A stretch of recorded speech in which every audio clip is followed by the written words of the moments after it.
On to order the Montpelier-Roxbury School Board of Directors meeting Wednesday, March 8th, 2023. Starting at it's like 6:34-ish.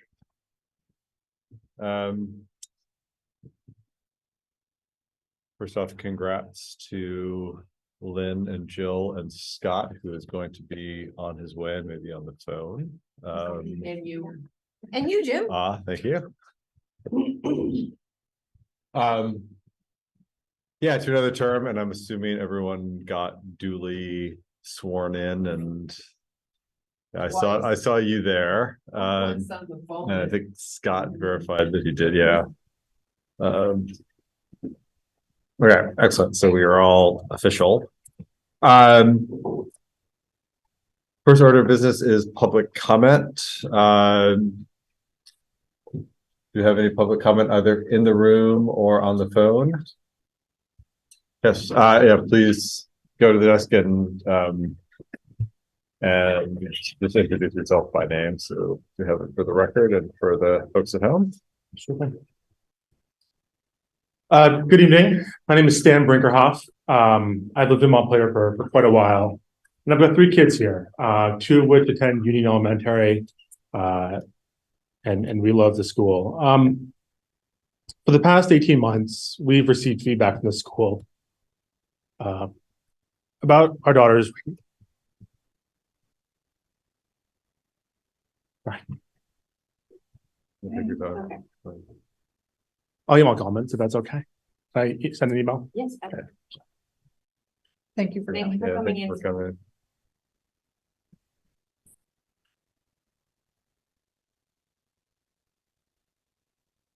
Do you want to email it and we can read it? I'll send it to you like now. I'll send it to the board email. Okay. Do you want it to be read at or the meeting tonight? We could do that. One of us could read it if you want. Just if you want it to be on Orca or I'm fine with being. Okay. I'm sorry. Yeah, whatever you're most comfortable with. Yeah. Thank you for coming.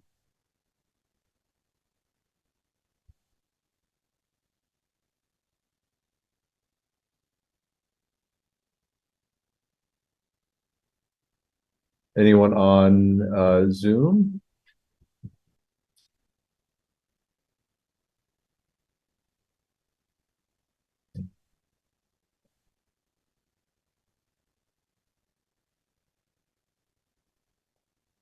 Yeah,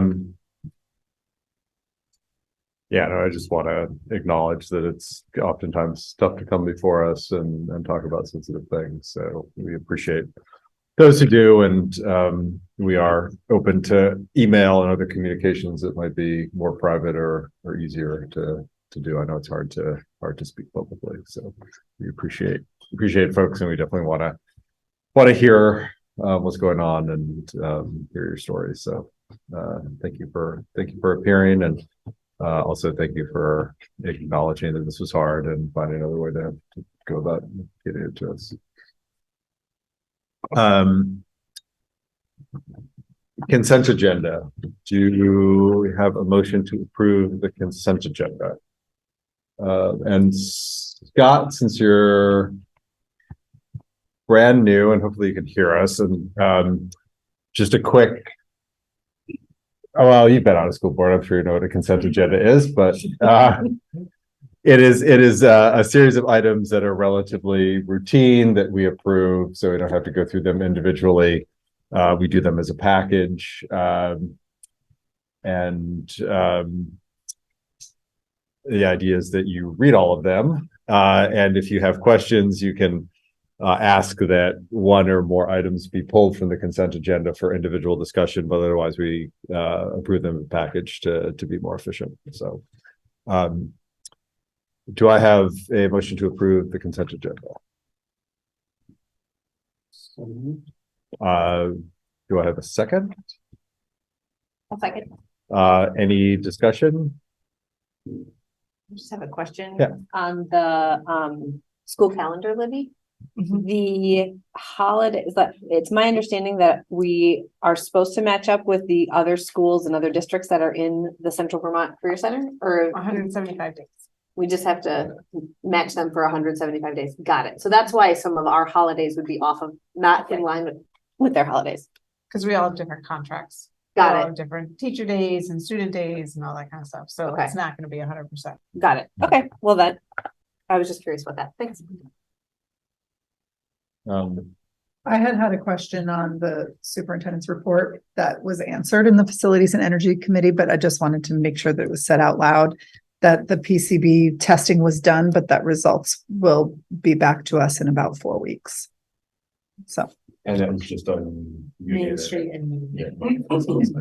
That's right. Main Street and Union. Yeah. Okay. so the results of that testing should be back in about 4 weeks.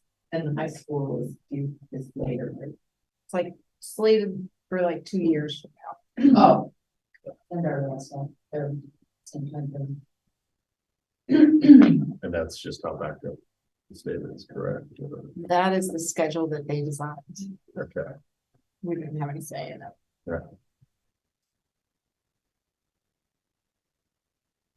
All right, thank you for that. All those in favor? I, Any opposed? Board business. So this is when we reorganize, which means the appointment of our 4 officer positions. Is that what they're called? I should know by now. I don't. I think they're officer positions, which is the chairperson, vice chairperson, parliamentarian, and clerk. And then reappointment to our committees. I mean, our makeup is relatively similar as it was before. And I don't want to. Scott, can you hear? Because I think we'd love input on what committees you may or may not want to be on before we. You could do the positions first. 'Cause- Yeah, we can do. oh, we can- Yes, I can hear, but I'm driving right now, so. Okay, perfect.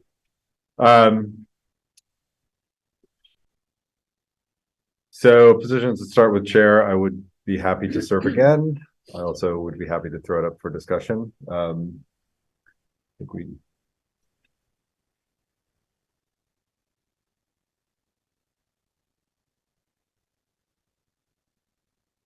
So someone else that's interested in making chair. are we gonna hold this as like discussion and then like official nominations? Or should we, how should we?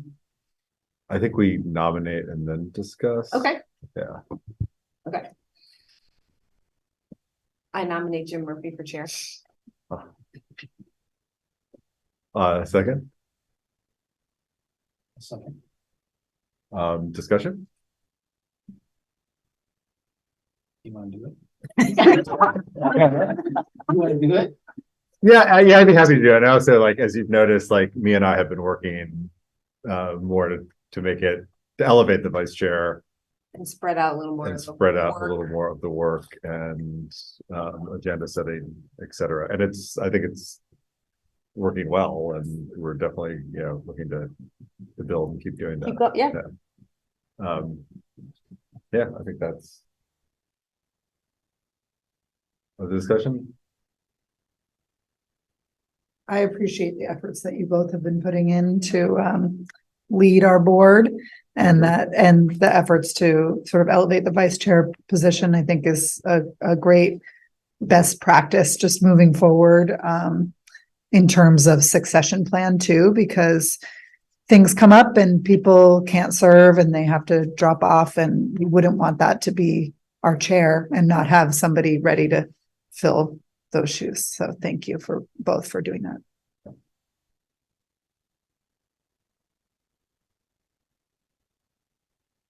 All those in favor?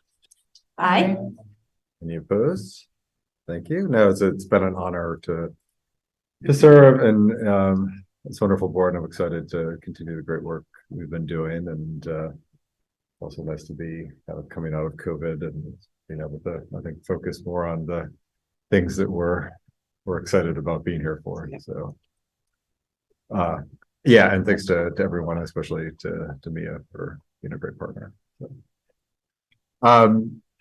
Vice Chair, I will nominate Mia if she wants to serve again. I second. Any discussion? I appreciate the sharing.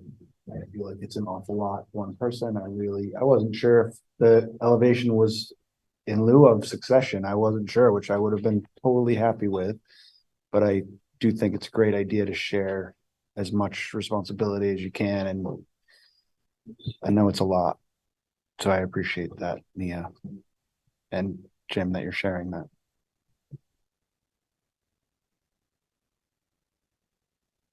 Thanks, all those in favor? Aye. Any opposed? So Jill unfortunately cannot be here. She's made a wonderful parliamentarian. She didn't say she didn't want it. So therefore.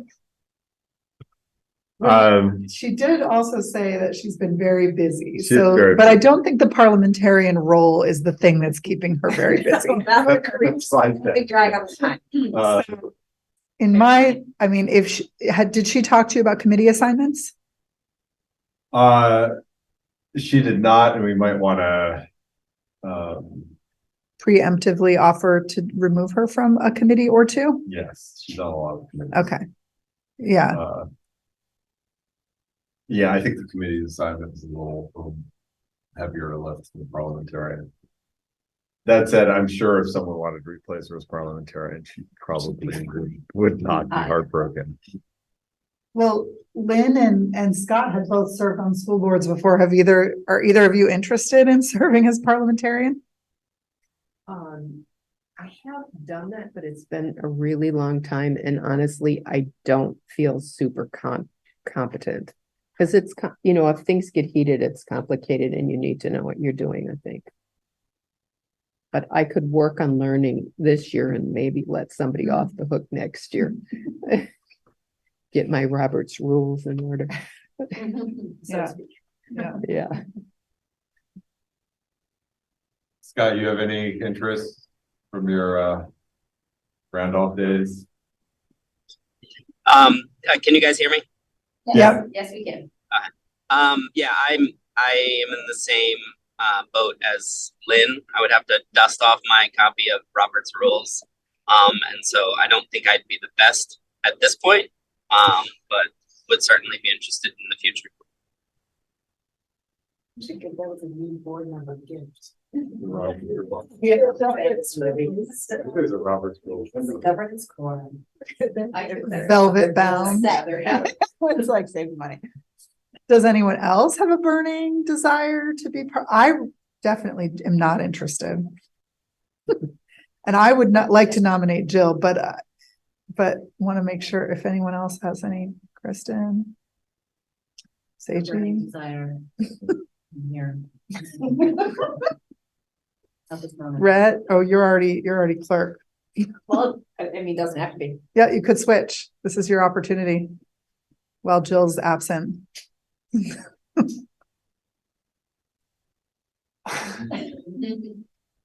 All right, Yeah. I nominate Jill Remick I and second. abstention.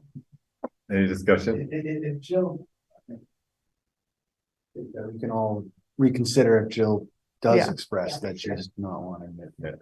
Yeah, that makes sense. All those in favor? Aye. Any opposed? Clerk, Brett. How are you feeling? With a notebook. We did call on you a couple of times in the past year, though. Take And some then that minute notes. taking, didn't we? I nominate Rhett Williams as clerk. Second. Sure. Any discussion? You want to do it? Sure. Yeah. Thank you. All those in favor? Aye. Yeah, no, thank you everyone for stepping up and serving in an officer capacity. And can I thank Anna also Oh, yeah. as we, Yes. thank you, Anna. All thank And Anna. yeah, Anna is the Uber clerk. Uber lots of things.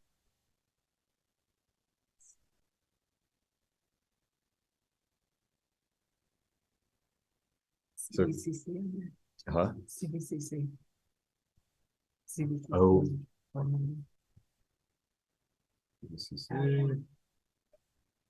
It's Jill again, right? Yeah. Yeah, so you have to appoint our CVCC board member.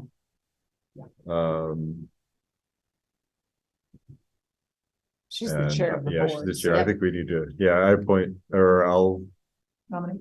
nominate. I think I'm not supposed to nominate.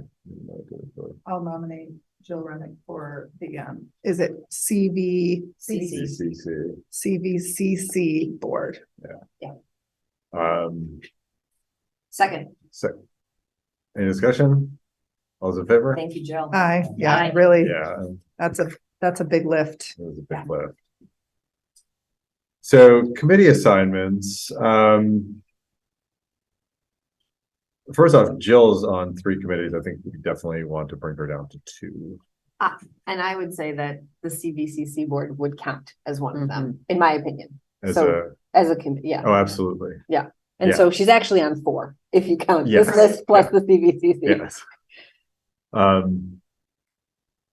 So I think that's the first thing that we should do in her absentia. Because of Jill's overextended commitment, she's significantly pulled back from participating in facilities and energy. So that may be an easy step off for her. As in, in lieu of her being here and offering on her behalf. And we had also just discussed currently we're 4 with Jill, meaning it would take, I guess, 3 to have a quorum in order to move forward with meeting and decision making. So if we were shaved down to 3, it would allow us to proceed if just 2 people are in attendance. So that's actually, yeah, thank you for that context, because that's the committee that immediately came to mind. One, because if finance is, I think, a little more in her bailiwick, and it's a 4 meeting a year committee. And I think switching horses in midstream on negotiations, yeah, it wouldn't be awful, but it's nice to have that continuity. I do think it would make sense eventually to offer to swap out with somebody to offer to swap out with Jill for negotiations. I think that's the next logical step. Yeah. That if she was just on finance and CVCC, that would make sense. That would be. Yeah, definitely. And negotiations, we're going to have perhaps a multi-year contract. So, Right. And we just have AFSCME next year to negotiate. Yeah. So not everybody in that committee needs to be Yeah. there for AFSCME. yeah, so I think we can transition her off pretty easily after Okay. the spring. Yeah. And I'd be interested in that because I've done it before and I'm Oh. on the other one now, so. Oh, that's right. Yes. Anyone who's into negotiation. You're on it already. Yeah. Oh, it's the same. Well, I mean, Yeah.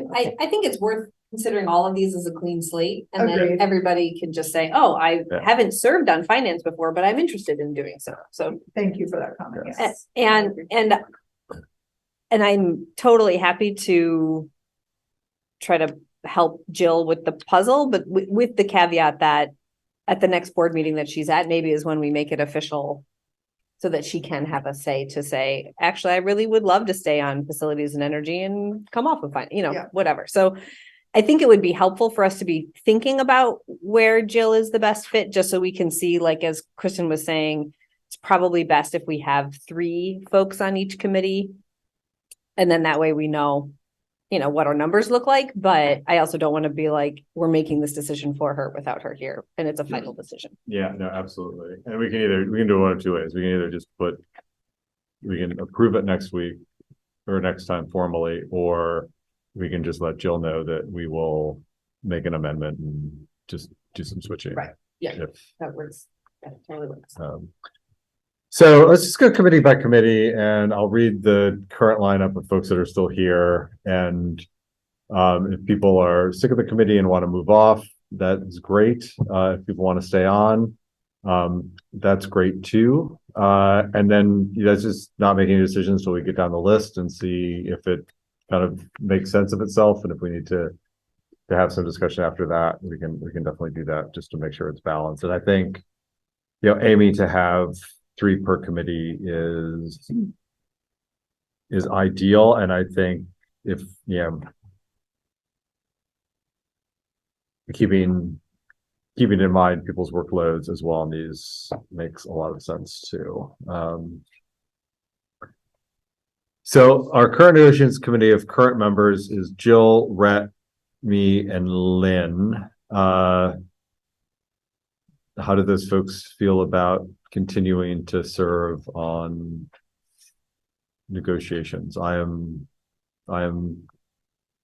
definitely in, and I think kind of given where we are in a mid-negotiations process, it makes a lot of sense. I'm good with staying. You're good staying on? Brett? Okay, and then we'll just confirm with Jill. Is there anyone who has a burning, itching desire to join the negotiations committee?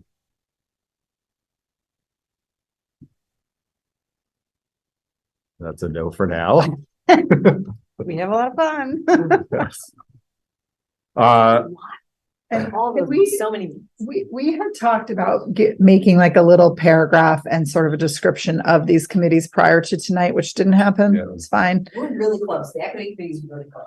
But maybe we could kind of like do that quickly. I mean, just sort of verbally say what the time commitment is for people who maybe don't know. Some of these I'm not sure. So the time commitment on negotiations when negotiations occurring is pretty stiff. Frequent monthly meetings, generally a couple hours. We all love each other, but it's a negotiation. So I think you have to have a certain kind of mindset for that. And it's also oftentimes a negotiation with, people that teach your children. Which I think needs to be noted. And then, depending on how well the negotiations go, sometimes it can involve, some sort of mediated process. And that can take a 9-10 hour chunk of a day of your time at some point in the future. So but then, it goes away when you reach an agreement or an agreement is reached. And depending on how long it can be an intense spring followed by a spring where there's absolutely nothing. Mm-hmm.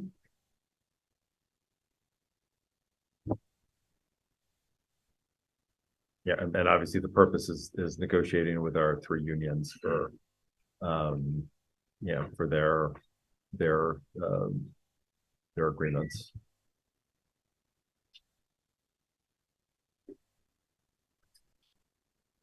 The finance committee was created a few years ago, basically with the idea that it would meet with our superintendent and our business manager about the kind of an in-depth look into the finances and the budget of the school. We are, as a board, we're not presented with a line-by-line budget of what everything is spent on, and we only have so much capacity to go deep into the budget. So the idea of the finance committee was that the finance committee would meet basically quarterly with the superintendent and business manager for a deeper dive into the budget and into the financial matters of the school to essentially kind of ensure that the higher level information that came to the board was accurate and kind of reflective of the information that the board should be getting. And that if there were, issues or clarifications or other things that should be brought to the attention of the board, that a subset of board members had a deep enough understanding of the budget and the finances to be able to flag that and ensure that the board got that. So it's really kind of a check on ensuring that we're getting the information from the administration that we need to make good decisions. I would say it's not the most time intensive committee. It's really about 4 meetings. Were there, I think, some sort of issue that needed delving into. There might be an extra meeting or so to explore that. I think the biggest thing that I'm kind of looking for in folks to serve on this are people who are budget savvy, finance savvy, who are going to be able to, see a bunch of numbers and make sense of them and ask the right questions, which is not necessarily me. But we definitely have folks who have those skills, and that's the ideal member. So it's kind of low commitment, and I think if you've got a certain level of expertise, it's definitely helpful. And Aniket was quite skilled at this.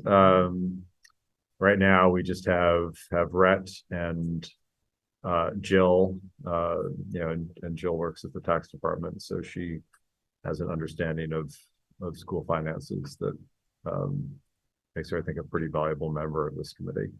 And Rhett obviously has been great as well. Math wizard. So I think we definitely could use, assuming Rhett, you're still interested. And I'm not going to make that assumption until I ask you. But regardless of the interest of the current members, even if both of the current members are still interested, there's a seat that needs to be filled on this. Any interest in filling that seat? So Rhett, how do you feel about staying on? I'm happy with staying on. If a couple other people wanted to go in, I'd be happy to let it go. It's not a huge commitment. I definitely learn a lot. It's an opportunity to ask some questions and dig into some stuff and learn to understand things a little better. So I don't mind doing it, but I'm not a business whiz. But we can ask questions about where things aren't where we might have expected them to be and get some answers and hopefully bring that back to the board. It happens, quarterly right before a board meeting. So it's often over in 30 minutes unless there are some things that we don't expect to see, and then we go into it.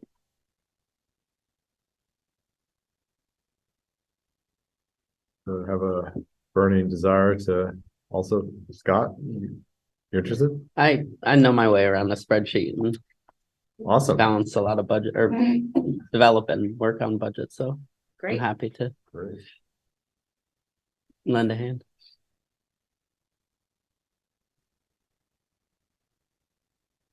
Excellent. So we will go with that slate with the caveat that Jill may have a desire to step off. The policy committee, a quick overview. Unless you want to give an overview, Emma. Go for it. So the policy committee essentially makes sure that the policies of the board, and the policies are pretty important because we are a board that governs largely through our policies, that our policies are up to date, reflective of the values of the district and the community, that we have all the policies we need, etc. Meets fairly regularly. Most of our work in the last year has been updating some policies that we felt could be better updated to match, I think, both the values of the board and some newer model policies that came out from the Vermont School Boards Association, as well as a couple of our policies were a little overly long. We thought we could simplify them, make them a little clearer. And we've also done some work adopting some new policies, both some required policies because new required policies come out, as well as some not required policies, but required policies that we thought would be well served, like the policies on library that we're currently considering. Meets about monthly to monthly and a half. Well, right, we have been meeting like every other week, Yeah, sometimes But- every other week, sometimes one, it varies a but we're little. trying to limit that. Yeah, we were doing a bunch of drafting, so we're meeting every other week. I think we're gonna try to go more to a monthly schedule. But it's one of those things where if, we decide that we want to rewrite a big chunk of our policies, it can be a deep dive for a little while. So I'd say it's one of the more work intensive committees. It's also, I think, one of the more interesting committees because you get to work on a lot of issues and, and the policies really touch what we do.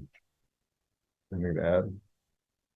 Yeah, I mean, I just would hope that over the next year, I hope that we were sort of doing this work to sort of tidy up some of our policies. They hadn't been looked at in a long time. They weren't aligned with the SBA policies. And so we were doing a lot of like sort of cleanup work around that. And so I would hope that we could like move into, sometimes issues are brought to us. So one of the things that we're working on currently is that the student representatives brought to us some concerns from the student population around the curriculum.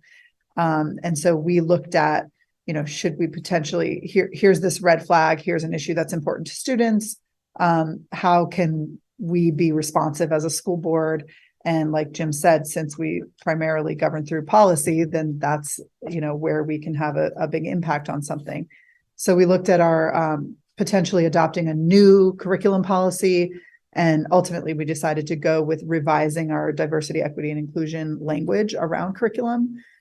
So we're working on that right now, but that's the type of stuff that I would like to see the policy committee be a little more responsive to community input. Excellent, good addition. Right now it's Emma, me, and Rhett. I'm certainly happy to keep serving. I don't know, Emma, if you're happy to keep serving. And Yeah, I'm happy to keep serving. And I also think that it's really good to have somebody with a legal mind on. Yeah, no, I'm So totally happy to I'm keep it. glad that Jim is willing to continue to serve. And I don't know how Rhett feels about it, but yeah, what we did do was we went from 4 members down to 3, so that because it is challenging to coordinate 4 people's schedules. And so when we went down to 3 members, it was so that 2 people could make quick progress on things when needed, as a quorum. So I wonder how big we want it, but. Yeah, I think 3 is a good number. How are you feeling, Rhett, about policy I committee? just started, I feel like I barely contributed and want to Keep going? I don't know if I have a legal mind, but I don't wanna stop. Unless, Is there anyone else who's itching to be on the policy committee? It's something that interests me and I've got some experience. But I also, I understand the numbers issue. I mean, we can try it again with 4 people. Yeah, I'd be happy to try it with 4 people. I mean, I think it's gonna be a richer discussion with 4 people. Yeah, Let's go for it. If we're having quorum problems, we can reconsider. right. And then Or another scheduling thing that we had played with back when Andrew was on the committee was having one of us be sort of like a non-official, Yes. so in terms of a quorum. So that's something we could discuss again if it becomes an issue, scheduling becomes an issue. Okay. Let's start with 4 official members, so people have a vote, and then if it becomes. Great. I feel like the work on the policy committee is, still, it's run through everybody through the readings. So we all have our chances to really put input or True. give feedback if we want to. So I feel like it's kind of unique in that aspect. Yeah, definitely.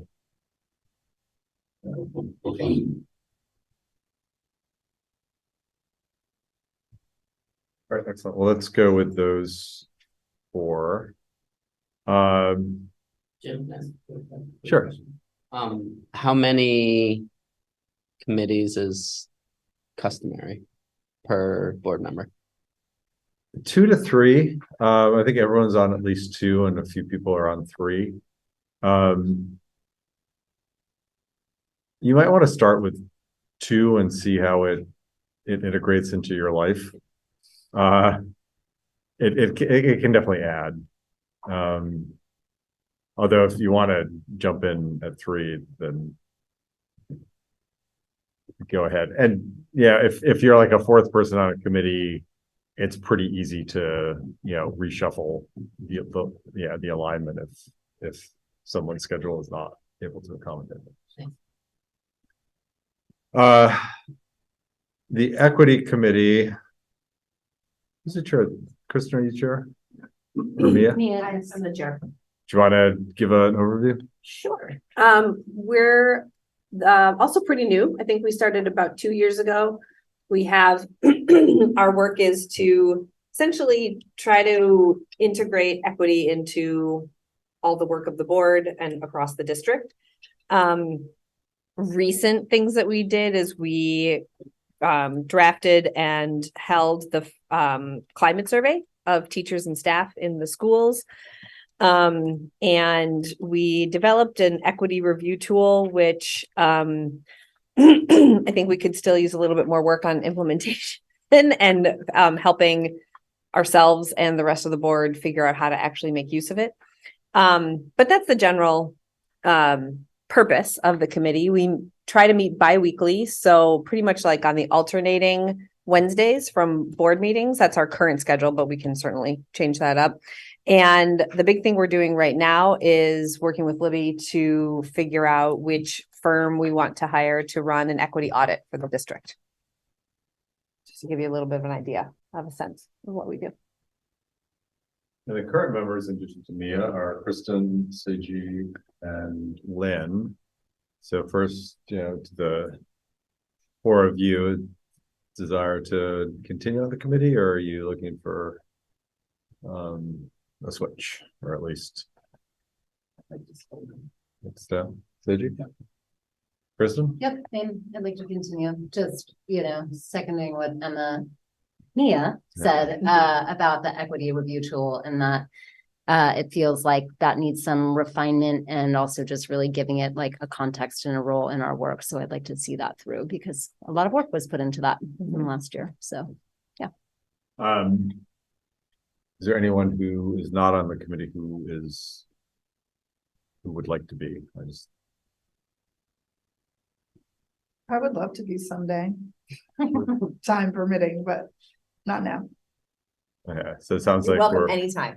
Thanks. Sounds like we're pretty comfortable with that lineup. The Facilities Energy Committee, Kristen, do you want to give an overview? Otherwise, I'm happy to. Sure. Facilities and Energy Committee, I think, is 2 years old to the day. And the Facilities and Energy Committee was created at a time when there was just many different facilities, issues, topics, and opportunities coming up. So it seemed to, I think it was really the idea of Andrew Stein, a former board member who was had been on the board for quite some time and was seeing all these things coming down the pike, and that it would make sense to have a committee dedicated to getting an understanding of those things, being liaisons between the board and community members that had vested interest in these various different facilities projects. So we work very closely with Andrew LaRosa. Libby is often at our meetings. And we do a lot of just staying apprised of kind of what's happening with the facilities, since they are like essential components of how our kids are learning and experiencing their education in the district. And we were very much involved in the review of the track proposal that came from administration, and we are currently working on developing a net zero resolution for the board. So so those are the 2 kind of big pushes. But when we meet monthly, we have a standing monthly meeting first Wednesday of the month prior to the school board meeting. We've been meeting more frequently as we get some finality to the net zero resolution. But I think the ultimate goal is to be meeting monthly. And it's great. Current members, Kristen, Emma, and Seiji. How are you feeling about continuing? All okay? And assuming Jill's gonna be okay with stepping off, is there anyone else who's interested in joining that committee, with the caveat that I think we wanna, that if Jill wants to continue on, that would affect the numbers. I'd like to. It'd be, okay, great. Let's add Lynn. I have two committees already, so I think I could do it. Excellent. The final committee is superintendent evaluation, which not surprisingly evaluates the superintendent. Mia, do you want to give an overview, or do you want me to? Well, I think you did it. Yeah. Well, one thing I will add is that one item on our to-do list that we need to get to is developing a self-evaluation for the board as well. Even though board isn't in our title, we've taken it upon ourselves to start to think about, well, how do we assess how the board is doing in the main functions, in our main functions and serving the community the way we're supposed to. So that's what I would add to, in addition to evaluating I would say facilitating the process for evaluation. It's just called the evaluation. The evaluation committee. Assessment. Yes, and surprisingly, the superintendent evaluation committee is not a super old committee. One might think it would be, given the functions of the board. But it meets fairly regular, roughly monthly. Once we get into evaluation season, Yeah, it's a little bit more frequent than that. Yeah. But it's about monthly the rest of the year. yeah, and it really kind of does a dive into how Libby's doing. We work to get some information from her reports, kind of looking at also school survey information, et cetera. And then we bring that to the board for feedback and for final evaluation, which is used to help Libby do her job better, and also in compensation, et cetera, decisions. Right now we have 3, Rhett, Mia, and me. I'm certainly happy to serve. Rhett and Mia, you good with continuing? And Aniket, due to his the fact that his term ended, we certainly could have one more person on there if someone was interested. Rhett, you're on 4 committees. I'm sure you know that already. You feel okay about that? You are on 4 committee. Unless somebody else doesn't feel okay about that, I feel like there's work that's being done. The finance committee, I learn a lot. I mean, I'm learning a lot. I don't feel like I'm bringing a lot of expertise to any of them, but trudging along and trying to learn. You're bringing an outside perspective. Yeah. It's a big system, and the more ways I can look at it, the better I understand it.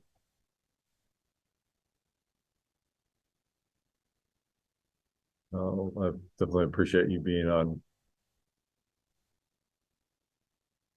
that many committees, and it also. And the superintendent evaluation committee, we're also essentially reevaluating our evaluation tool, which is we're sort of in the middle of a process of change, and I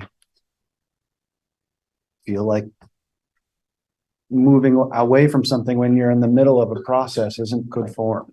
Yeah.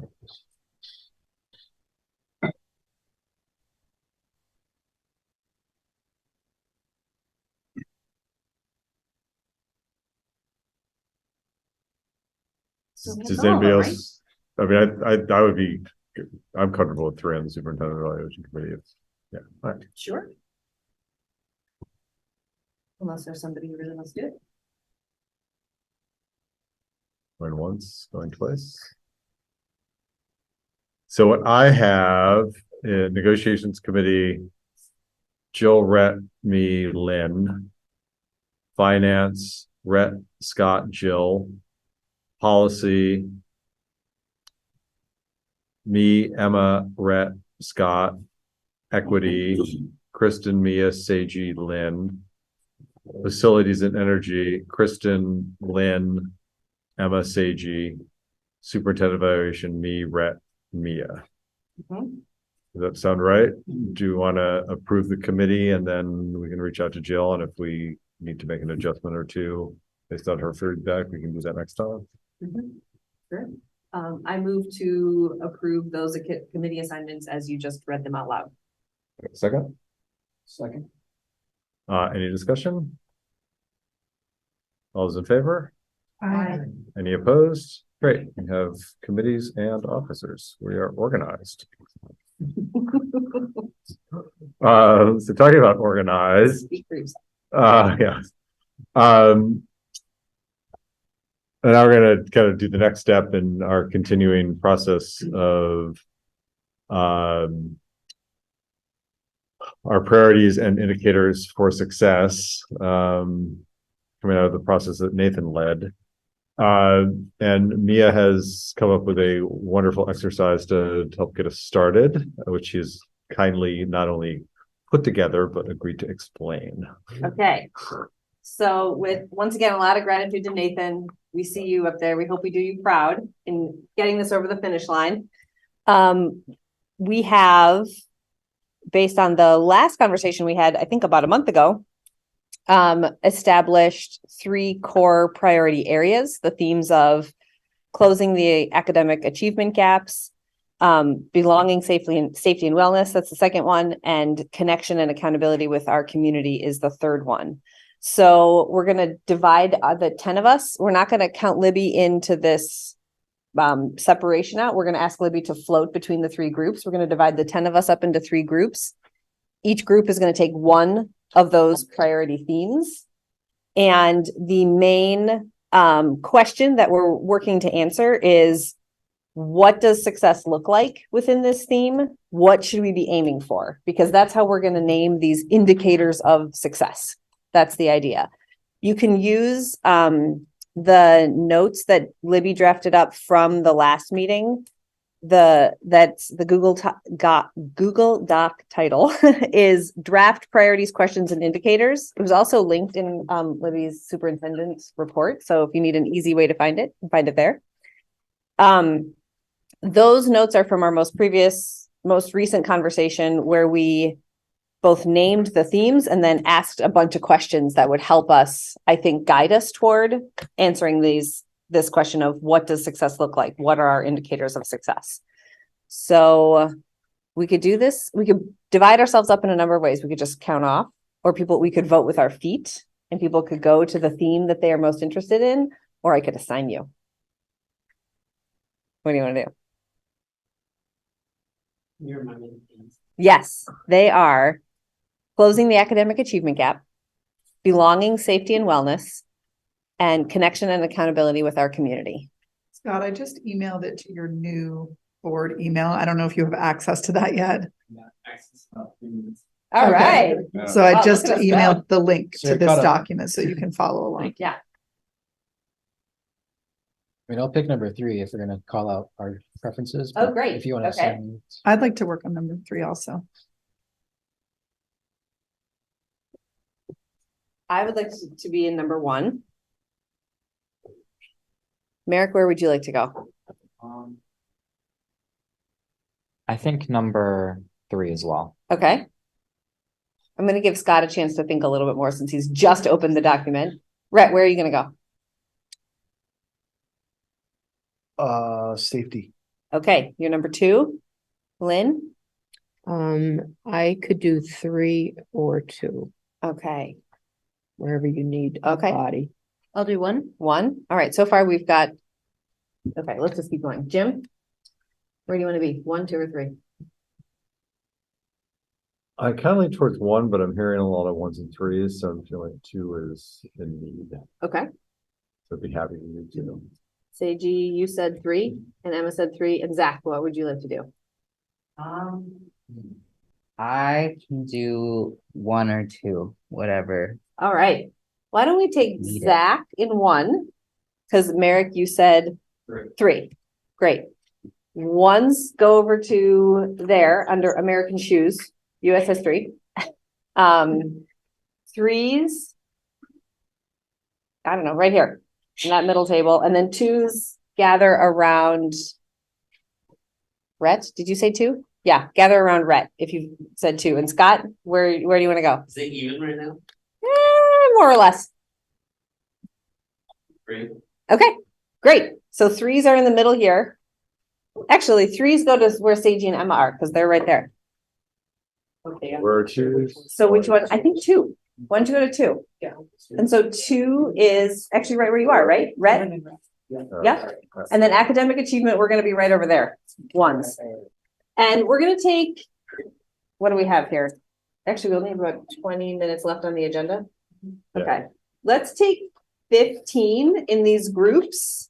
And we'll probably get to the point with the groups, hopefully by the end of the 15 minutes where you have a draft I mean, of what these indicators of success look like. Can we go a little longer? I think we go a little longer. I don't think we're gonna take like, Can we go till 8 total? Not I think we go to 8 till total. Okay. I think the policy reading and the policy monitor. Yeah. I think just, yeah, that, Yeah. thank you. Okay, so that's 1, 3, 2. And we're asking Libby to float and be sort of like, if you have questions that are like, how would this show up in a school? That's a great question for Libby. Oh, yeah, thank you. Yeah. Yeah, so one more. Yeah. Just to have your attention before you all start talking. Let's take it to a quarter up.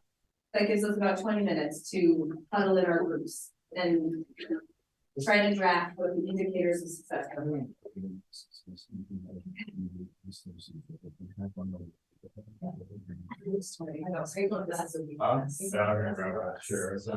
Be with them? Great. So we don't have edit access, but that's okay. Yeah, well, we can take notes in other places. Yep. You've got it on your phone. I love it. My computer's like about to die. The Computer in your pocket. I have it on my computer here. I copy and pasted it, so we can refer to it, plus some of my notes. So Can you share that with me? yes. Good. Oh, I like it. Yeah. Sure. Well, I mean, this is just what was already there. Yeah, but I like that you, yeah, Yeah. Okay. great. Thank you. Thank Thank you. Always new questions. So I did have one question and it just occurred to me because I don't know if I missed it in the last meeting that we did this discussion. Did we talk about indicators as quantitative, qualitative, nothing? We didn't, I Blank don't slate. recall that we did. Okay. I just didn't know if we had a, My opinion is that they don't have to be. Yeah. Quantitative. yeah, but okay. I don't remember. that we Okay. did. Yep. Great. So, and then these were the questions / ideas that were generated. Yeah. By the group. Okay. So at that meeting, the questions are, where are the gaps? Does the board want to zero in on a specific area? Where consistent focus and data over time could be provided? Where does JEDI, justice, equity, diversity, and inclusion fit into this? Does the board need student input here? Elementary, middle, high school have very different measures. How is district defining high levels of learning? Where does multiple pathways fit? Is this where recruit, retain, and develop high quality staff at all positions fits? Not a small, maybe just take one of those questions. So I had done some thinking about this prior to the meeting, and I mean, I think where my mind went was just sort of, and Libby always says it very articulately, just like the predictor, where like, you know, certain demographics markers are not predictive in terms of like achievement and outcome. So that's big and broad, you know, if we were to make that sort of blanket statement, that's massive and probably not achievable in a year. Not a year. Yeah. I mean, I don't think these But- have to be just for the year. Right. I mean, so if it's big and it's aspirational, we know it's just sort of like cardinal direction, like that's, you know, the ultimate goal. Right. But I was thinking along, you know, those lines, which I certainly think, you know, the equity piece, you know, and thinking about where JEDI fits in, it certainly pulls that piece in. So, so that was something I was thinking about. Yeah, so I just don't know how specific, we want to get. I mean, because how will we use these indicators? Ostensibly, we'll be coming back and revisiting each year and saying, how did we do? Yeah. Yeah. And along the way, because I would imagine if those indicators might inform they might inform the presentations that we ask for, what the board learning focuses over the course of the year. Is that essentially how we're going to use these indicators? Yeah. I Yeah. would imagine that, yeah. Yeah. Yeah, like data we're asking for. Yeah. Yeah. Yeah. Okay. Mhm. So I've been talking about and stuff. What do you think, Zach? Thank you. I'm gonna pull my chair down so I'm not imposing. For which just generally or a specific question? I mean, I think generally for the moment, right? Yeah. The idea is that we're trying to generate an indicator that would show we are closing the achievement gap. And I don't know if we ever defined that. I wasn't at that meeting. So would that be through like studies conducted or using national state data for the indicators to gather those, or do we have that already? Well, and district data, Yes. right? We want to see how we're doing as a district on meeting proficiency standards. And maybe we want to compare it to national or state data, but I think it's more about how we're doing as a district. Libby, when educators talk about closing the gap, are they saying, is the context for that like the kids who are in various different marginalized communities are performing the same as their peers? Is that what they're thinking of? Or is it just like every kid is doing it? That's would be helpful context. Because there's no predictive factors based on an identity status. Yeah. Yeah. So an indicator for this might be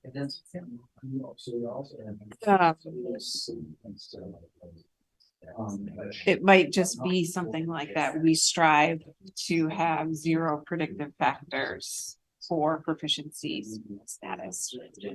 But you know what I mean? For Meeting proficiency. Yeah, for meeting proficiency for any child in our school systems.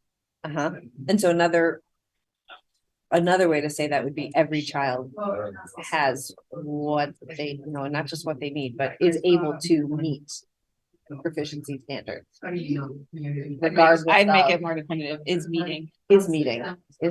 So every child is meeting proficiency standards regardless of identity or status. It's really socioeconomic. Yeah. Because that's kind of sounds like popularity. Right? Right. A lot of time at school. Somebody who comes to high school every day. Yeah. Right. I haven't thought about that, but yes. So, right. Identity or social. And I think the other thing that is important for the board to put here is not just achievement gap, but opportunities. I wanted to ask So you like about that. who's taking advantage of the Zach is currently taking advantage of early college. What are their what is the identity of the kids who do that primarily? What about the identities of the kids who take advantage of flexible pathways or AP classes? How many kids are taking AP, the test for AP, Right. are those kids? Right. Those things, I think, we don't show you enough high school data, and that would be good high school data to show. And what about But that's more opportunity right. than achievement necessarily, right? Yeah. Yeah, opportunity that is correlated or causing achievement. Right. Yeah. And then what about kids with disabilities? Should we name that specifically regardless of, if we're gonna say Right. regardless of identity, socioeconomic status, or just I always put that as an identity. as an identity? Okay. Yeah. Yeah. I think identity is pretty inclusive. Okay. Mhm. If they're depressed, they pout. And that, Um, thought of that is. or visibly disengaged. I think a lot of times it's kids at like, upper middle school, high school levels who may be feeling a lot of stress or a lot of unwellness. we're better able to hide it. And, and we, another thing was, is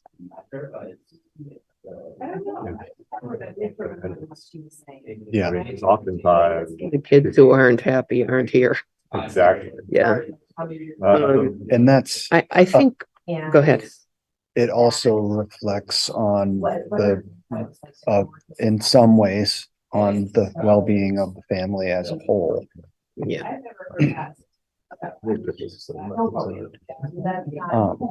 When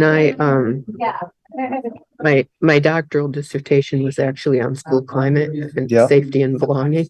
So I did a lot of reading about those sorts of things, although it's a long time ago.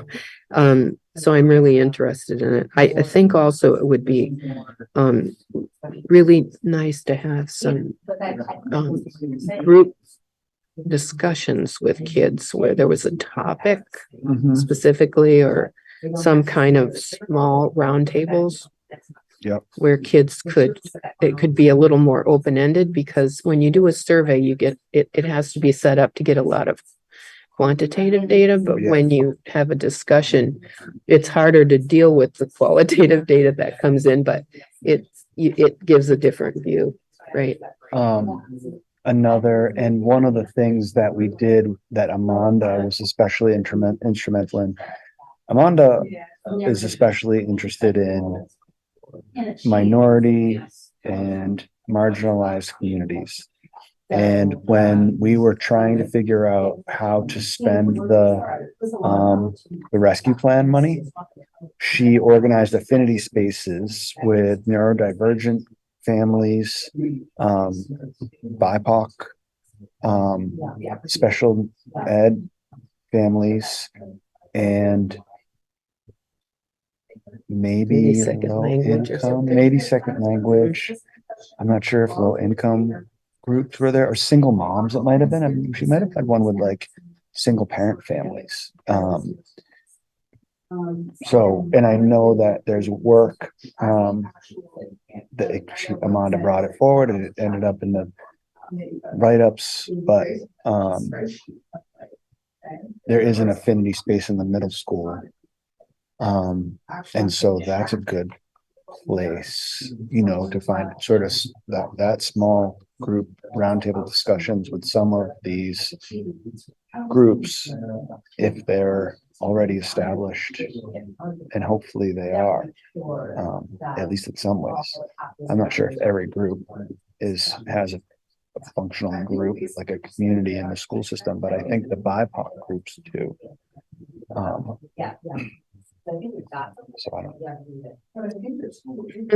I don't. We were Okay. We were wondering about. Well, I was wondering, and I asked last week or last meeting a little bit about how the behavioral dashboard is being used and how that's progressed, because when we heard about it, it was early November and there were some differences and it was new. And just wondering, if we're trying to find some benchmarks, that might be one place where we might find some kind of benchmark. I don't know necessarily what that might look like, because we also are wary of trying to reduce trying to track reduction of disruptive behaviors as opposed to tracking feelings of safety. Looking at it in terms of negative as opposed to looking in terms of positive, and whether or not a behavior dashboard even functions in a way that's not kind of identifying challenging behavior as opposed to feelings of safety. I think the behavior dashboard wouldn't be an indicator for you all. It might be something we bring to you as evidence of an indicator. I think that's right. What we're trying to identify, just how do we even measure some of this stuff? So if you said an indicator that you know, all students feel like they belong in their school system, right? It's a pretty broad statement. I could bring you student survey data. I could bring you teacher data around like every kid having one adult or two adults that they care, you know, that they know care about. Like I could bring you lots of different data to show that.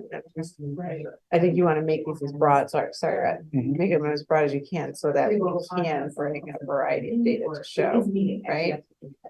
In terms, I think there's a difference between the social emotional health of our students, which belonging with it and discipline. Yeah. Right. So you might want to think, do you want an indicator around discipline? I feel like, right. I mean, I want to know that, what I want to know is that teachers feel like they have the right supports when it comes to this. When I first started, I like it. we should just put an article out saying that we're gonna buy Libya a Mercedes, and then we'll get a bunch of people. That's to not the meetings. fine. Point that's kind of like board approves. I don't know if our town would appreciate our, No. No, No, probably will. definitely not. And the thing is, But- people. take it. Sorry, yeah, take it. It's out there now. He's reminding us that we're being recorded. Yeah. We know. Wait, but there's like the right groups talking. How does that work? We're all being recorded at once. It's a bunch of crosstalk. Yeah, but something gets who digests what? Like I wonder how it sounds. Oh, you're bringing like down and up. Yeah, okay. Ah, You weren't like the whole time. fascinating. Okay. Thank you. Yeah. We don't want to spread that rumor. Okay. So we've got, climate survey, qualitative data, listening sessions, et cetera, tracking our communication back to folks, maybe behavior dashboard or Google survey or spreadsheet of some kind, evidence of newsletters, podcasts, front porch forum posts, et cetera, Google Analytics, perhaps on our site. Good question. Yeah, One of the other the existing committees mentioned something about a climate survey. That's of the like internal, mhm, not the community climate. right. Yeah, the visioning committee was more of the climate survey for the community. Yeah. And that's where we had all the Oh. outreach trying to get. Mhm. Yeah, but then Mia was talking about on the evaluation committee, which is currently the Mhm. superintendent evaluation committee, Mhm. that they're working on a board evaluation tool. Yeah. So that could include a climate survey, like of the board's work. Mhm. I'm just, Like a you know what, community. you don't want duplicating Right. efforts, right? And so that's why I just wanted to make sure. Those would actually be interesting if you're like traveling or need some stuff to read. All the visioning feedback, because it was a lot of stuff we got back from the community. I bet. The climate survey was interesting and we did try to distill it down to, you know, more digestible format because it was like hundreds of questions. Yeah. Well, I'm thinking specifically about like how do we measure success, or what does success look like for this one? And so what I'm thinking is you like if there is a communications committee and that has work, if you have like a longitudinal survey tool that will give you a measurement of success, Mhm. because you'll be able to get snapshots of the community's Yeah. climate over time, and presumably if the communications committee is successful in doing those pieces, then you Yeah. capture that from the survey. Yeah. And you're absolutely right. Like maybe that climate survey does not come out of the communications committee. Maybe it comes out of the Mhm. evaluation committee. But that we could still use it as a data point of success. Exactly. Yeah. As long as it's created, With this in mind. yeah, and to collect the data that you want Mhm. to then be able to use them. I think that the communications committee idea is just definitely a really good one. Did we all talk about it before? 'Cause I feel like this is the first time I'm hearing about it actually. I don't know if it's been. It's been talked about, like Amanda was the one that really pushed for more listening sessions and like reach, outreach to the community. And at that time, we talked about like, does this happen as like separate committee work, or does this happen as like, do we all just sort of pitch in and make it happen? And that's how we ended up doing it. I like really like the idea of a communications meeting though. Okay, so there's like so it's like on the books and there's a It's more formalized. And there's an opportunity if there are those community listening sessions, or I can't remember how you described it, for for qualitative data generated from those interactions. Yes. Yeah. In addition to the quantitative data through something like a survey. Yeah. And even the surveys become sort of qualitative because we only get like 50 responses and they're mostly long answer. And so, it's hard to get quantitative data of something like this. Maybe like how many people vote for the budget. Could be a quantitative data. Like the staff survey wasn't 100%, like it was 60%. The response rate from the climate survey among staff. I don't remember. I think it was around 60%. Right. For a long time.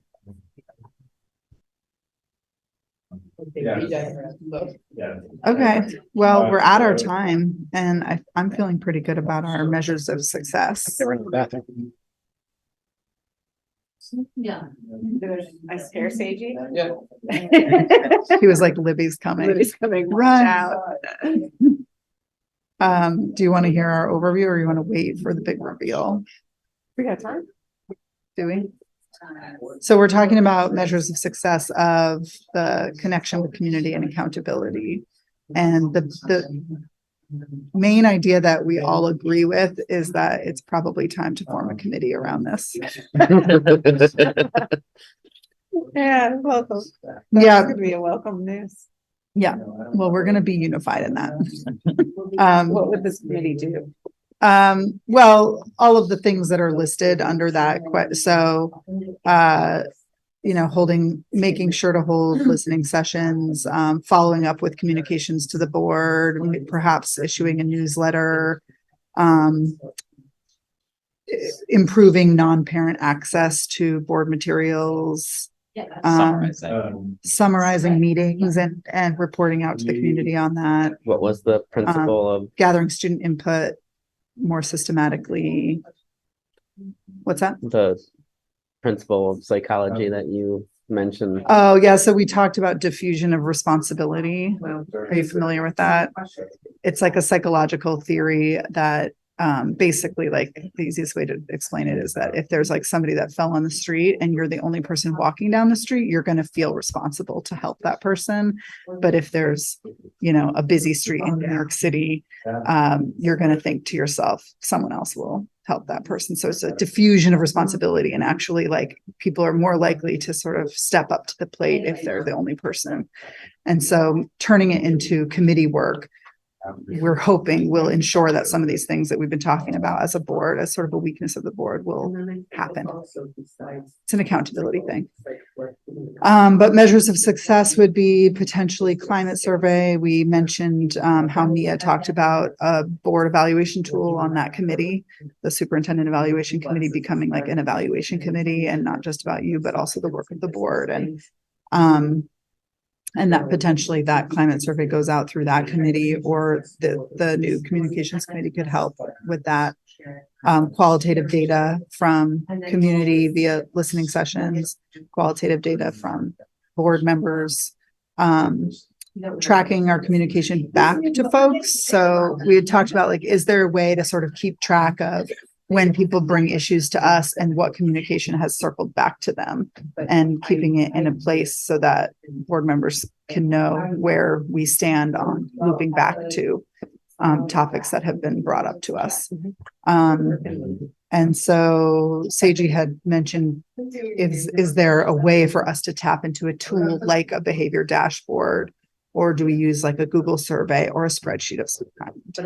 And then just general evidence of, like, we're doing a newsletter or a podcast or front porch forum posts, or all of those things, and kind of tracking that stuff. All right. Yeah, we're ready. We're coming back together. We're Are ready. you ready to present Yeah. to your colleagues? You're good. Great. Yeah, on time. The best. These cats. Thank you for I thought that smooth over right there.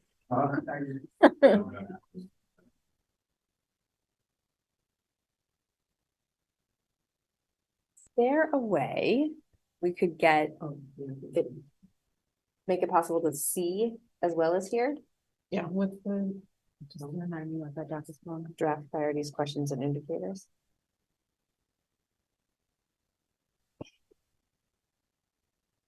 So whatever you've got for a draft, can you all email it? Whoever your note taker was, email it to Libby and she's going to add it to this notes doc. So we can be looking at it as well as hearing it. That's something that is at least very helpful for me as to process information. And hopefully that'll help others as well. Nice, thank you.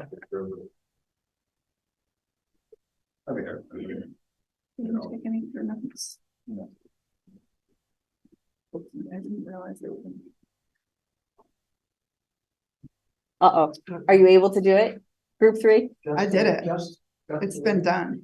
Yeah, just to Libby. She's gonna put it in the notes doc.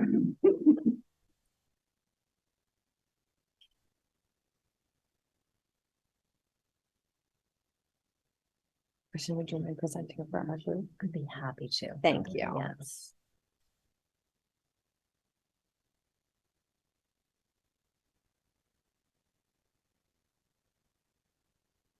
Just changed it to a fraction. That was the autocorrect. Yeah. Ignore that. Okay. Mia, can I ask what the goal is for tonight for this work? Yeah, hopefully tonight we'll leave with these draft indicators of success. That, you could, how did you lead the lead in? We will know we're succeeding when.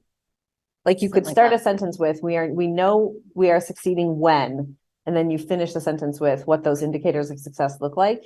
Ideally, we have that for each one of these priority areas by the end of this conversation, which we're going to spend about 10 more minutes on. So if we're not exactly there by 8 o'clock, that's okay. We'll just pick it up where we leave off. Okay. But that's what we're aiming for. Okay.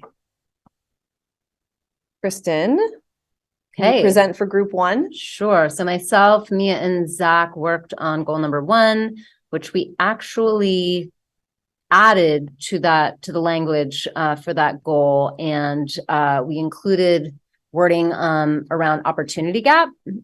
So in discussion with Liddy, talking about not only does academic achievement and the academic data matter, but do students have equitable access to the opportunities in the district? Like, are we seeing, students of different identities and backgrounds accessing AP offerings and accessing co-curriculars at the same rate or percentage?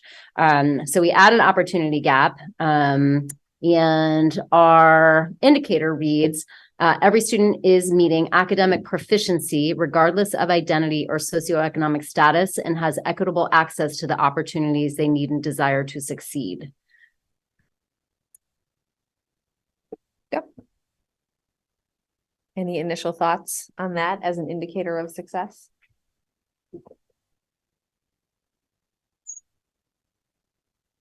Personally, I do better when I have time to read stuff. Sure. And think about it. Mm-hmm. Yep. Something that we talked about too, just like the next layer, right? Once that indicator is, say if that's, finalized, that the next layer would be thinking about the data that we would request from administration that would also indicate, whether we've achieved that indicator. So it's a lot of indication, but that's, we realize that would be an additional layer to get specific within that, because that's big and broad. And I think a lot of this stuff is, we should get that information from the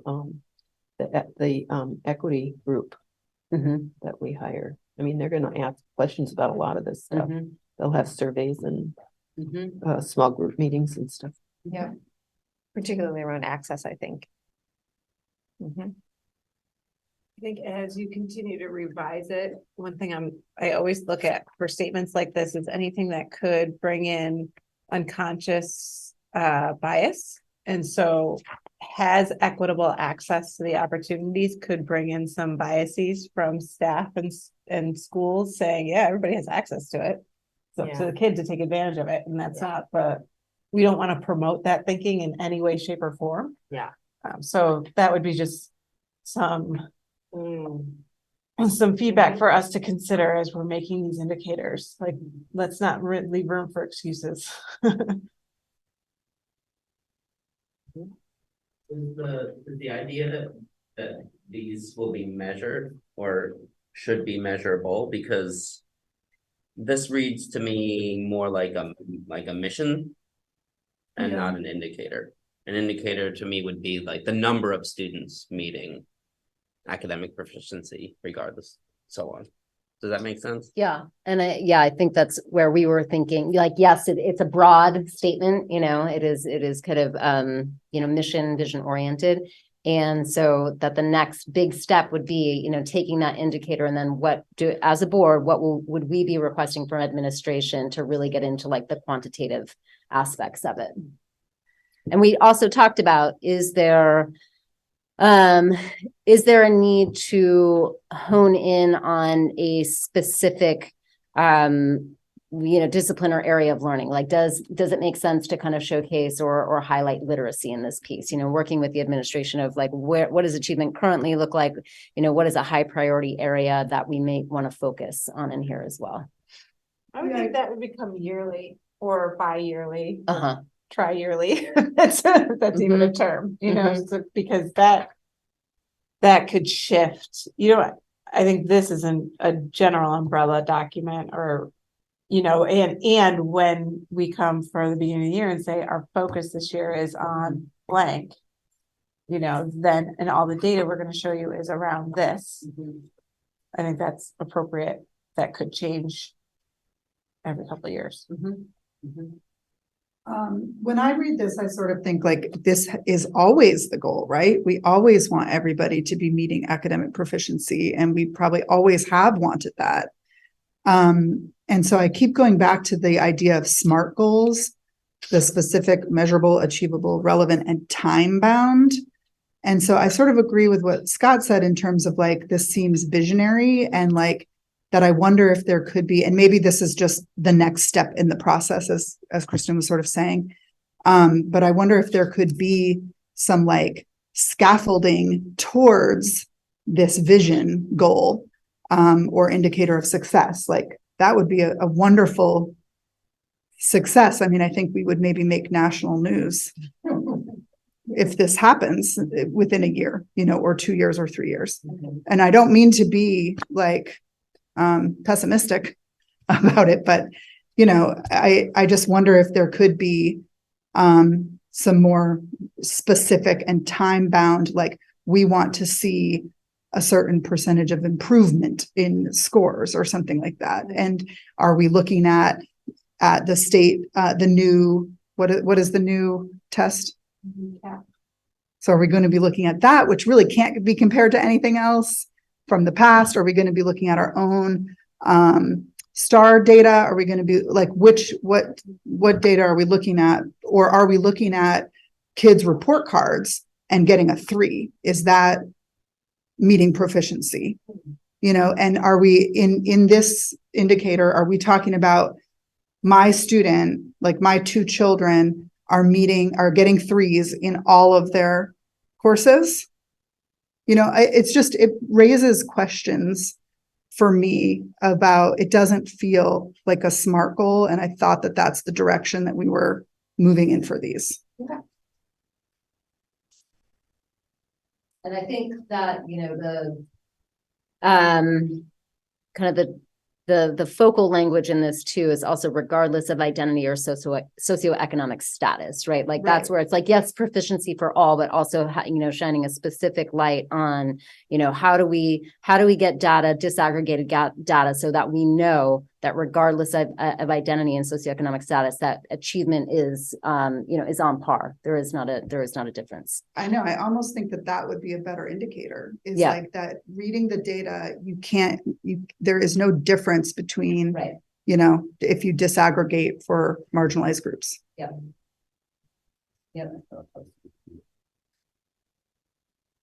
And I think that's where we were thinking next layer, next Yeah. workshop, but I And then like to make it actually like more of a SMART goal, like maybe for, like you said, focus on one for literacy for third grade.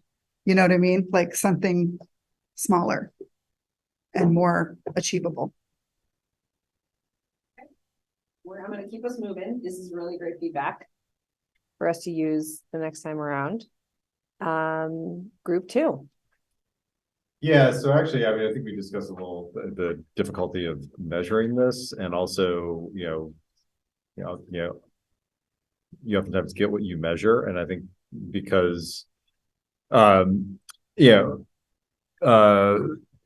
belonging and wellness are things that I think we want to really have open, and it's a constant process. We want to make sure that our indicators are multiple and that we're very careful about what they tell us. I mean, for instance, if we have a lot of people, coming in and seeing the social workers and counselors, does that mean that we have a lot of problems, or does that mean that we have a lot of people who will feel comfortable accessing health and we have the resources to give them that help?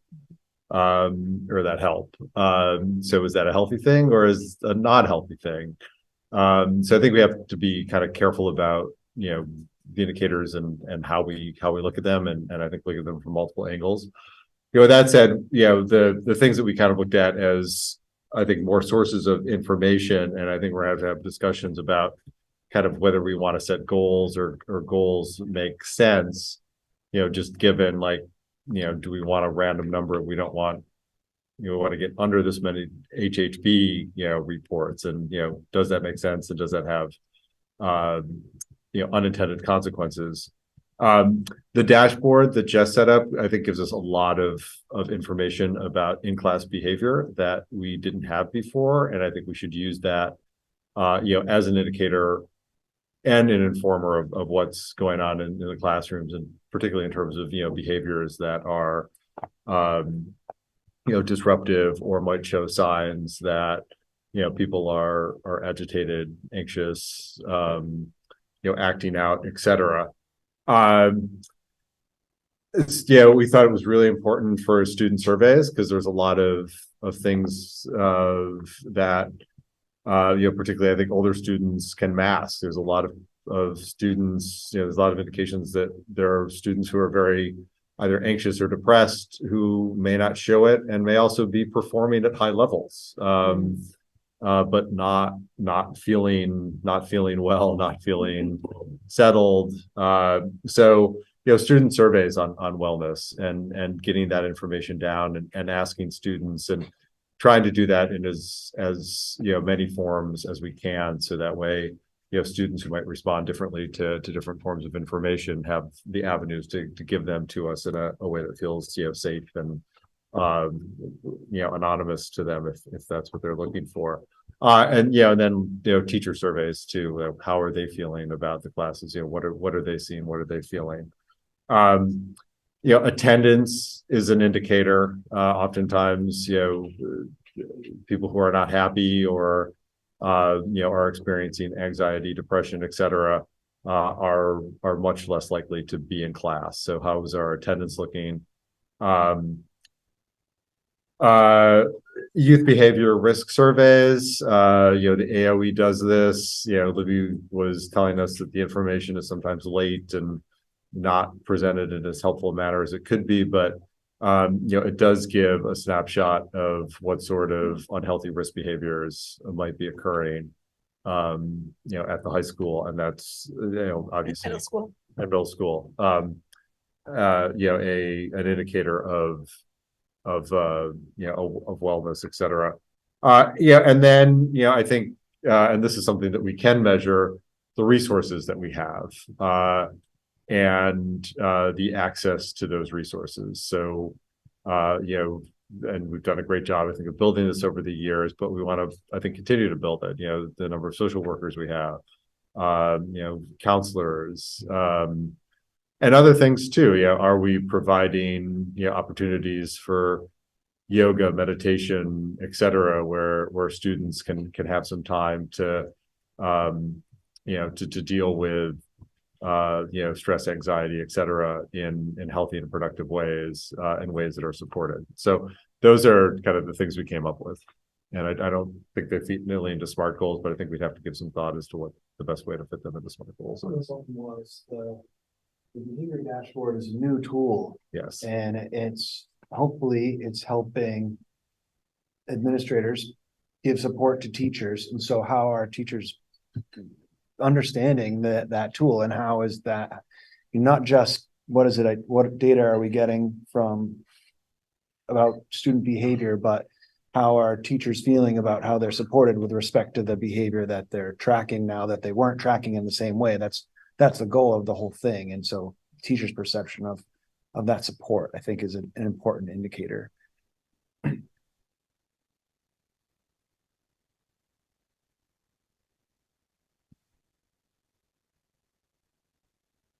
Any other thank you group too?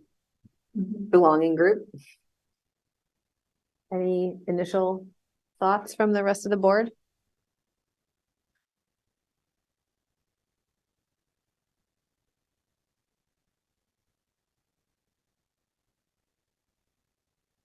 All right, let's move to group 3. Okay, yeah, I think those are all great ideas for belonging, safety, and wellness. I like the idea of offering more ways for, opportunities for healthy activities during the school day for kids.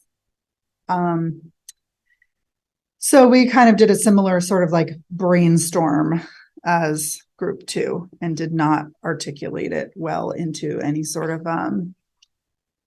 indicator language or SMART goal, but the big idea that came out of our brainstorming session was it feels like we've come to a point where we probably need to, I'm not saying who said this in my group, but we all agreed. So we're unified in thinking that it's probably time to form a committee around communications, because we've been talking about it for a while and we feel like it's a weakness of the board, and unless we actually assign this to some people, we might end up, we run the risk of landing in the same place that we're at now next year. So measures of success, we talked about climate survey, which we said might end up happening through the evaluation committee. If we're evaluating the board's work, maybe that committee does a climate survey of the community or of the staff. Qualitative data from both the community through listening sessions and such, and also just from the board members. So we all kind of have been around. We've seen what our communication has been like. We've all stumbled or seen stuff kind of fall through the cracks or whatever. And can we this time next year say that we've improved? So qualitative data in that form. Somehow finding a way to track our communication back to folks to make sure that we are sort of closing that loop of communication when we either get public comment or emails, that we know that a response has been sent and that people feel that we are being responsive and listening to them. And that if there would be a spreadsheet of some kind or a Google survey, Seiji offered maybe there's some sort of tool that already exists, like a behavior dashboard that we could like tap into and use that system that already exists to track communication back to folks. Also just evidence of, the idea has been thrown around to produce a newsletter or podcasting. Mia's been doing great with her front porch forum posts. And then if we do create something, can we track, visits to it through Google Analytics or something like that? We talked about how Orca is such a great resource and that the videos are all there and public. And Seiji had the great idea of like, sometimes you watch a YouTube video and it has like basically a table of contents along the bottom. So we're not sure what the technical limitations would be to try to create something like that for the videos. voluntary to be on that committee? I've actually suggested it, we just don't have the Capabilities. Okay. Because it would be so nice to align it with the agenda, but maybe it's not possible. Anyway, so those would be some of those indicators of success.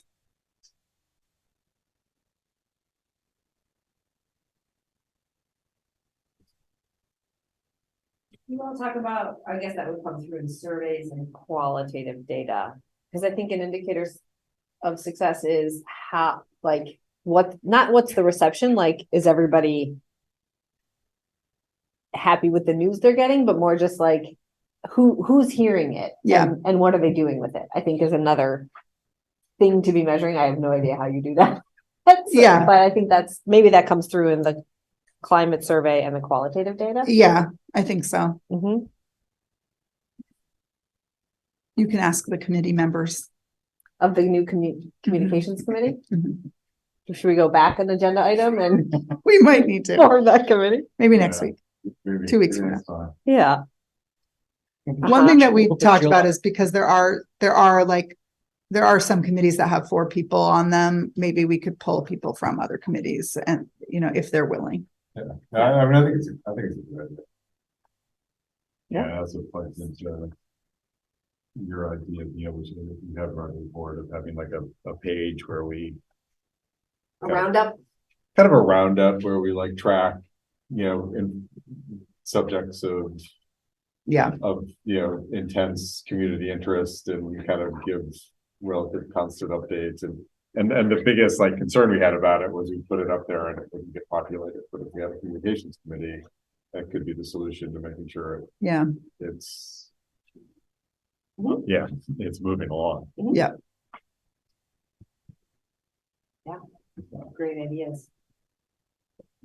All right, I think this ends it here. Yes. We've made a few steps forward of progress, and when Jim, Libby, and I are talking about about future board agendas, we'll figure out what the next pieces of work are to land these into more specific indicators of success. Yeah, no, definitely. This is super helpful. Thanks, everybody. Yeah, thank you for Thanks, Mia. setting it up. Policy monitoring, our D16 proficiency-based graduation requirements. Do I have a motion to approve the D16 policy monitoring report? So moved. Do I have a second? Second. Any discussion? I just have one question. In your monitoring report, Libby, you have an acronym PLP. What does that stand for? Personal learning plan. Thank you. Thank you for calling. PLPs were a big thing years ago. All those in favor? Hi. Any opposed? Great. And then our third reading of the D22 selecting library materials policy. We did not meet. So should we have fourth reading? Yeah, I mean, it's like, I just think we need to be better about, I can step up and help be better about like scheduling the first, third and second and third readings to align with our meeting schedule with the policy committee. Okay. So that we don't just keep putting it up there with nothing new to see. Yeah. So, which is fine. It's as long as we Yeah. acknowledge it. We'll get there. Yeah, Yep. we'll get there. We can have as many readings as we need. Okay, so we'll move on to a fourth reading, which brings us to the executive session. Do we want to make the motion with a helpful, handy language that Anna hopefully provided? I move to find that premature general public knowledge regarding contract negotiations would clearly place the board at a substantial disadvantage if discussed in public. Second. All those in favor? I, Aye. Any opposed? Second motion. I move to enter executive session for the purpose of discussing contract negotiations under the provisions of Title I, Section 313A1A of Vermont statutes. A second, I second. all those in favor? Aye. Great, we will move into executive session and to the review of this call. Okay.